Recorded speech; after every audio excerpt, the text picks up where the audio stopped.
Os anos 80 foram marcados por grandes lendas de quatro rodas, ótimos carros de várias montadoras que fizeram a alegria de muita gente, alguns bastante possantes, outros nem tanto. O importante é que muitos deixaram sua marca na história. Neste vídeo vamos destacar alguns grandes carros dos anos 80, para você matar sua curiosidade ou a sua saudade. Selecionamos alguns, onde contaremos um pouco da história de cada um, para que você conheça melhor. Bem-vindo ao canal Conhecimento, o seu canal de curiosidades aleatórias aqui no YouTube. No vídeo de hoje, carrões dos anos 80. E nesse vídeo escolhemos 5 modelos icônicos para você recordar aqui com a gente. Seja bem-vindo e bora pro vídeo. Gol GTI. Vamos começar o vídeo falando de um grande clássico. Sabemos que o Volkswagen Gol possui várias versões, mas nos anos 80 surgiu uma versão até inovadora, o primeiro carro com injeção eletrônica. Isso mesmo, o Gol GTI. Como o primeiro carro nacional com injeção ficou tão valorizado, este carro já foi vendido por quase R$120 mil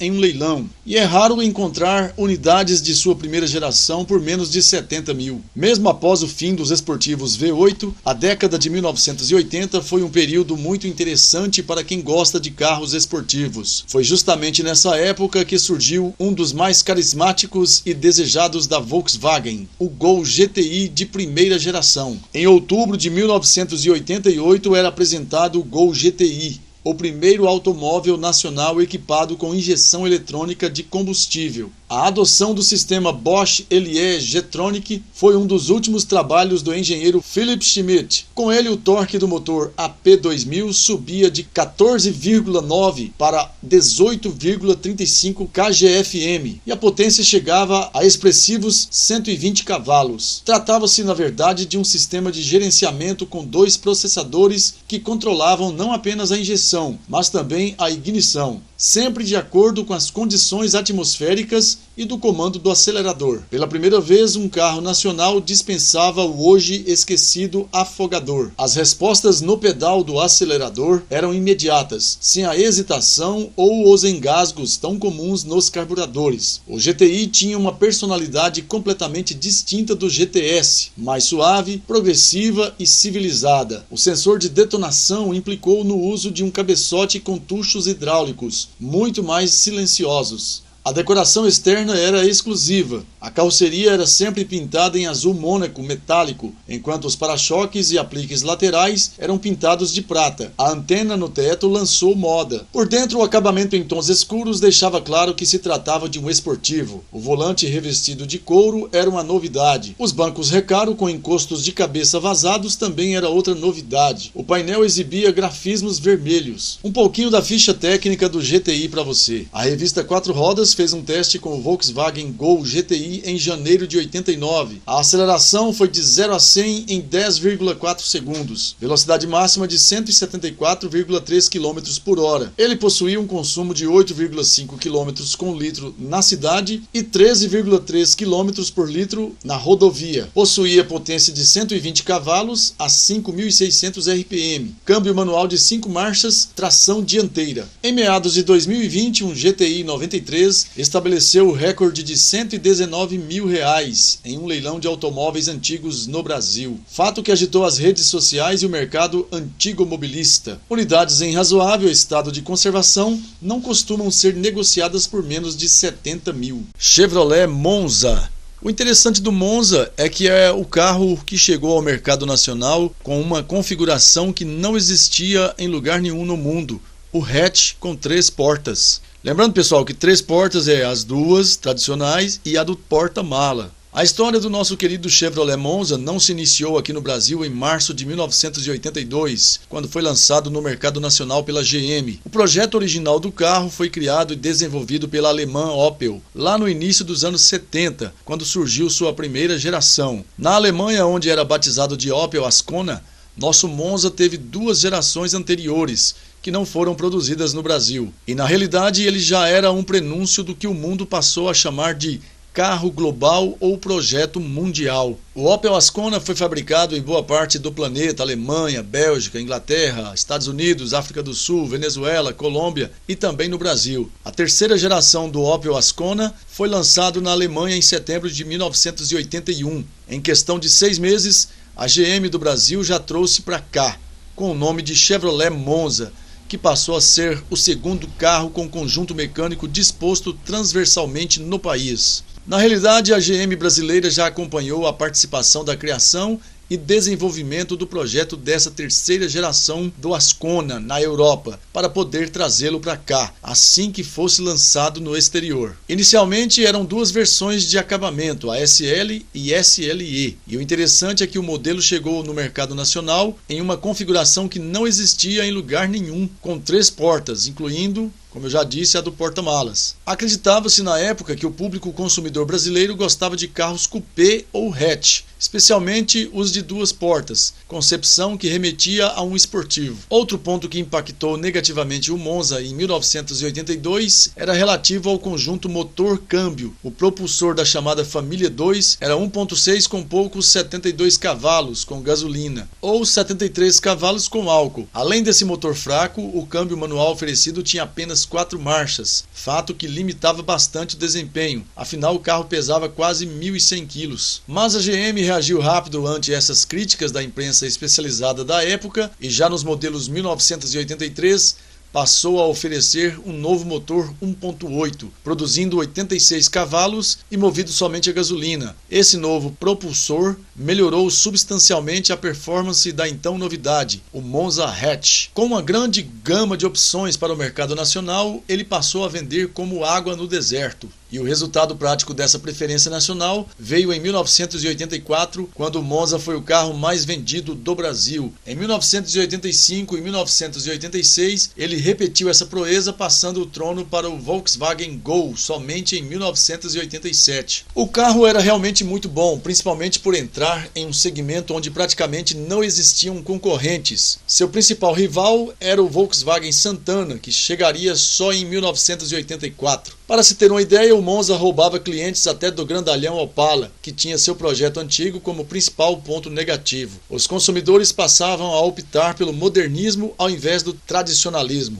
A evolução do Chevrolet Monza. Em 1984, ainda no início da glória de seu sucesso como o carro mais vendido do mercado brasileiro, o Monza continuava a oferecer opções interessantes a seus consumidores. Uma delas foi a oferta do motor 1.8, agora movido a álcool, que apesar do carburador, oferecia uma performance superior da versão movida a gasolina, fazendo o Monza brilhar mais no desempenho. Uma delas foi a oferta do motor 1.8, agora movido a álcool, que apesar de carburado, oferecia uma performance superior da versão movida a gasolina, fazendo o Monza brilhar mais no desempenho. Outra surpresa foi a chegada do câmbio automático, ainda uma novidade para os brasileiros, que não estavam acostumados com esse mimo. Em setembro ainda de 1985, chegava o esportivo Monza SR, que quer dizer Super Racing, ou Super Corrida. Era uma carroceria hatch de 2 portas com rodas de liga leve e exclusivas, aro 14 e pneus de perfil mais baixo. O câmbio de 5 marchas tinha relações mais curtas e o motor era o mesmo 1.8 das versões comuns, mas agora com carburação de corpo duplo e 106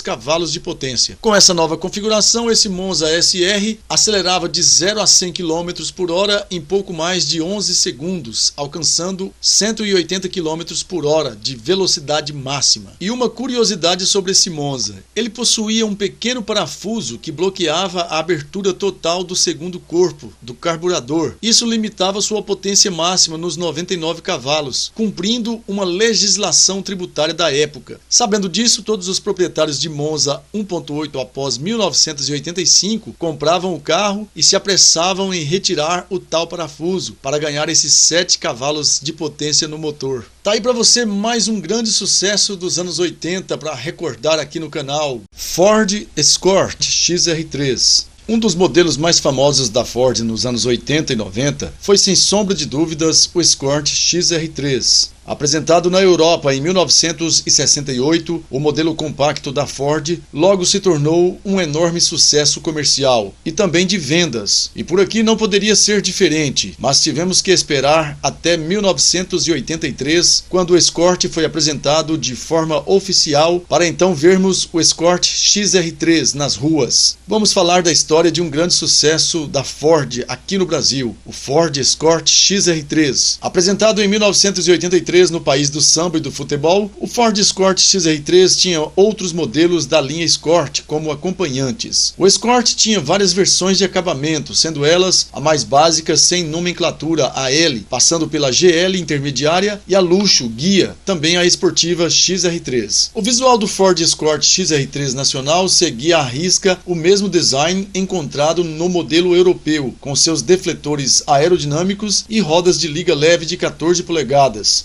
Outros itens faziam do Escort XR3 o sonho de consumo dos jovens dos anos 80, como o teto solar e bancos esportivos. Já para 1985, a Ford apresenta o Escort XR3 conversível, que foi o primeiro modelo fabricado em larga escala que tinha autorização para rodar nessa configuração. Antes dele, apenas o Volkswagen Karmann Ghia foi feito seguindo esses predicativos. O motor do Escort conversível era o mesmo da versão coupé, o 1.6 litros de 73 cavalos. Em 1987, o XR3 ganha sua primeira atualização de estilo, chamada de nova geração MK4, acompanhando toda a linha Escort. O visual era praticamente o mesmo visto na versão europeia, ou seja, faróis mais retangulares e novas opções de cores, acabamento com mais requinte e alguns detalhes extras para se diferenciar das versões tradicionais do Escort. Uma das mudanças mais nítidas no Escort XR3 de 87 era o aumento de 3 cavalos no motor e a ausência dos faróis de neblina, mantendo apenas os de milha, que ficavam na mesma altura dos faróis principais. Já em 1989, a Ford faz o seu maior contrato com outra montadora, e desse acordo nasce a Auto Latina, união entre a Ford e a Volkswagen na América Latina. E o Escort XR3 foi quem saiu ganhando com essa parceria. Agora o Escort XR3 usava o famoso motor AP da Volkswagen de 1.8 litros e 99 cavalos. Na versão top de linha Ghia, o motor era calibrado para render 90 cavalos. O modelo também ganhava um câmbio manual oriundo da Volkswagen. A segunda geração do Escort XR3 foi apresentada no final de 92, já como linha 93. O restante da linha seguia a mesma linguagem do design e estilo. Outro benefício adquirido com a Auto Latina foi a adoção do motor AP